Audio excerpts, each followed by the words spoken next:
Okay, we'll talk about the large intestine, the liver, the pancreas, the gallbladder. Okay, so let's begin with the large intestine. So after the chyme leaves the small intestine, it flows into the large intestine. This is also called the colon. Large intestine, otherwise called the colon. Okay.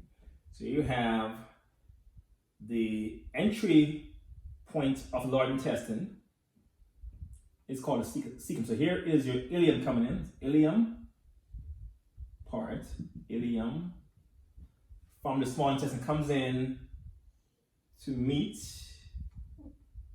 the large intestine there, and it empties its contents into what's called the cecum of large intestine through your ileocecal valve. That's the valve that lets chyme from the ileum to enter into the cecum of the large intestine. Also attached to the cecum of the large intestine is your appendix. This is actually almost like a tonsil. Okay, it's a part of your immune system again. It tries to survey for pathogens in your meal, in the chyme that comes in there. So this is the structure that becomes inflamed, called appendicitis, and it has to be removed, called an appendectomy. Okay, so after you leave the cecum, the large intestine goes up like this. Literally goes up in the body, up on the right side, up, and across, like so, across. Then back down, like so, back down, so up, across, down, and then it does this. Makes the big sigmoid shape thing to it, and then it does that. And finally ends like so. So we have, so let's name the parts. So as it goes up, this part is called your ascending colon, ascends. As it goes across, this part is called your transverse colon. When it comes down, here is your descending colon.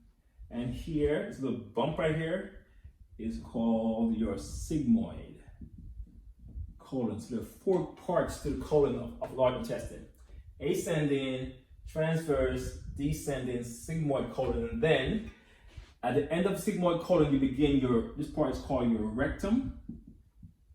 And finally, feces will leave the body by flowing through the anus.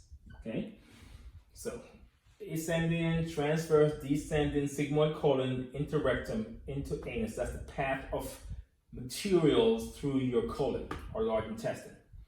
Now, along the way, these curvatures have names. So since this is on the right side, okay, it's called your right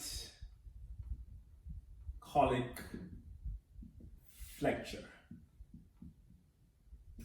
It's also called your hepatic because it's next to your liver. Also called your hepatic flexure. Okay.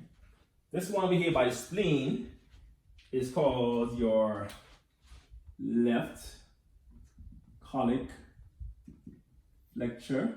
This part right here, and also called your splenic flexure.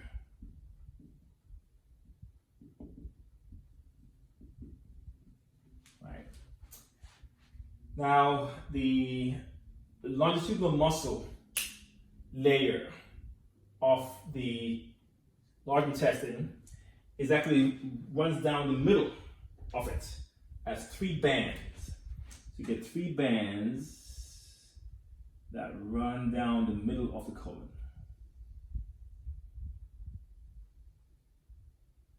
And those are that's the longitudinal layer of muscles of the muscularis externa. Remember that part from the layers of the GI tract.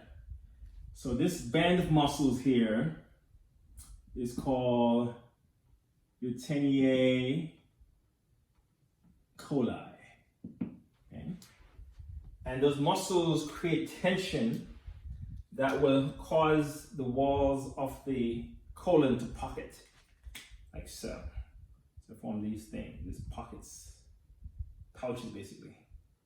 Okay. So these pouches along the wall, or give it a name. Okay. They're called your rostrum. So the rostrum for singular, or rostra for plural, refers to these pocketing of the walls of the large intestine. And you also have, sometimes you have these fat pads that are suspended off the Ileocecal Valve, okay? These fat pads, we call them your omental